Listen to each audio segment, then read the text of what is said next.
Tata Motors அவங்க அடுத்தடுத்து launch பண்ண போற 7 கார்களை பற்றிய பிரம்மாண்டமான அறிவிப்பை வெளியிட்டிருக்காங்க.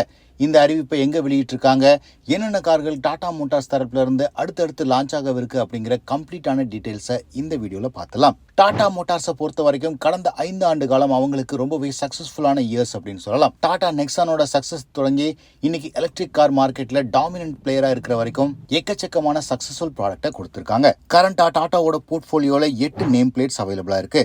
Tata Tiago entry level car தொடங்கி அதனுடைய செடான் வெர்ஷனான Tigor, Tata Punch, Tata Altroz, Nexon, லேட்டஸ்டா லான்ச் பண்ணப்பட்ட கூப்பே எஸ்யூவியான டாடா கர்வ், ஹாரியர் மற்றும் சஃபாரி பிரீமியம் செக்மெண்ட்ல அப்படின்னு 8 ப்ராடக்ட்டை அவங்களுடைய போர்ட்ஃபோலியோல வச்சிருக்காங்க. சமீபத்தில் டாடாவோட இன்டர்னல் டீலர்ஷிப் மீட்டிங்ல அவங்க அடுத்தடுத்து என்னென்ன கார்களை லான்ச் பண்ண போறாங்க அப்படிங்கிற டீடைல்ஸை ரிவீல் பண்ணிருக்காங்க. மேலும் இந்த டீலர்ஷிப் மீட்லயே அதுல 3 கார்களை ஷோகேஸும் பண்ணிருக்காங்க. அவங்க லான்ச் பண்ண போற 7 புதிய கார்கள் 2030ஆம் ஆண்டுக்குள்ள லான்ச் ஆகும் அப்படின்னும் இதற்காக டாடா நிறுவனம் 3000 கோடி ரூபாய் அளவுக்கு இன்வெஸ்ட் பண்ண போறதாகவும் தெரிவிச்சிருக்காங்க. ஃபர்ஸ்ட் அண்ட் ஃபார்மோஸ்டா அவங்க லான்ச் பண்ண போற ப்ராடக்டா டாடா சியரா இருக்கு.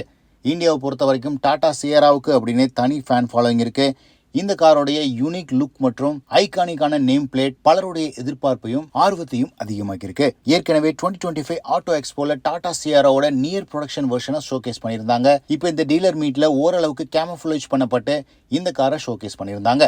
இன்டீரியரை பொறுத்த வரைக்கும் ட்ரிபிள் ஸ்கிரீன் லேஅவுட் இப்போதைக்கு கன்ஃபார்ம் ஆயிருக்கு. மற்றபடி பெட்ரோல், டீசல், எலக்ட்ரிக் அப்படின்னு 3 வெர்ஷன்லயுமே இந்த டாடா சியரா கூடிய விரைவில் டாடா மோட்டார்ஸோட நெக்ஸ்ட் ஜெனரேஷன் ப்ராடக்ட்ல ஃபர்ஸ்ட் ப்ராடக்டா லான்ச் ஆகவிருக்கு. அதன் பிறகு டாடாவுடைய அவினியா சீரிஸை லான்ச் பண்ணவிருக்காங்க.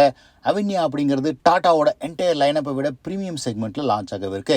ஏற்கனவே ஷோகேஸ் பண்ணப்பட்ட அவினியா கான்செப்ட் மற்றும் அவினியா எக்ஸ் எஸ்யூவிஸை இந்த டீலர்ஷிப் மீட்ல காமிச்சிருந்தாங்க. ஸோ ஓவராலா இருக்கிற 7 ப்ராடக்ட்ல 3 ப்ராடக்ட் ஆல்ரெடி விசிபிளாவே ஷோகேஸ் பண்ணியிருந்தாங்க. இது தவிர கம்பஷன் இன்ஜின்ஸ் ப்ராடக்ட் ஏ மற்றும் ப்ராடக்ட் பி அப்படின்னு சொல்லியிருக்காங்க. மேலும் 2 ப்ராடக்ட் எலக்ட்ரிக் கார்களாகவும் வரவிருக்கு. இதுக்கு ப்ராடக்ட் எக்ஸ் மற்றும் ஒய் அப்படின்னு கோட் நேம் கொடுத்திருக்காங்க. இன்டர்னல் கம்பஷன் இன்ஜின் வெர்ஷனை பொறுத்த வரைக்கும் சமீபத்தில் பல இடங்களில் ரூமரா பேசப்படுற டாடா ஸ்கார்லெட் இருக்க போகுது. இது டாடா சியராவை பேஸ் பண்ண சப் 4 மீட்டர் காம்பாக்ட் எஸ்யூவியாகும். யூனிக்கான பாடி ஸ்டைல்ல அண்டர் 4 மீட்டர்ல 10 லட்சம் ரூபாய்க்கும் குறைவான விலையில இந்த காரை ரெடி பண்ணிட்டு இருக்கிறதா தெரியுது. மீதம் இருக்கிற கார்கள்ல டாடா இண்டிகா, எஸ்டேட், சுமோ அல்லது நானோ அப்படின்னு எந்த டாடாவுடைய ஓல்டு நேம் பிளேட்ஸை ரிவைவ் பண்றதுக்கும் நிறைய சான்சஸ் இருக்கு அப்படின்னு குறிப்பிட்டிருக்காங்க. ஸோ ஏற்கனவே இருக்கிற 8 ப்ராடக்டோட சேர்ந்து இந்த 7 ப்ராடக்டும் ஒட்டுமொத்தமா 15 ப்ராடக்ட் டாடாவோட போர்ட்ஃபோலியோல இருக்கும். இந்த எல்லா ப்ராடக்ட்டுக்கும் ஃபேஸ் லிஃப்ட்டும் அடுத்தடுத்து லான்ச் ஆகவிருக்கு. உதாரணத்துக்கு Tata Punch face lift, Tata Safari மற்றும் ஹாரியர்ல அப்டேட் பண்ணப்பட்ட புதிய பெட்ரோல் என்ஜின்ஸ் அப்படின்னு பல ஃபேஸ் லிஃப்ட்ஸ் வரவிருக்கு. ஸோ டாடா மோட்டார்ஸ் அடுத்தடுத்து லான்ச் பண்ண போற ஆம்பிஷியஸான பிளானை ரிவீல் பண்ணியிருக்காங்க. இதுல எந்த காருக்கு நீங்க வெயிட் பண்றீங்க அப்படின்னு கமெண்ட் செக்ஷன்ல பதிவிடுங்க.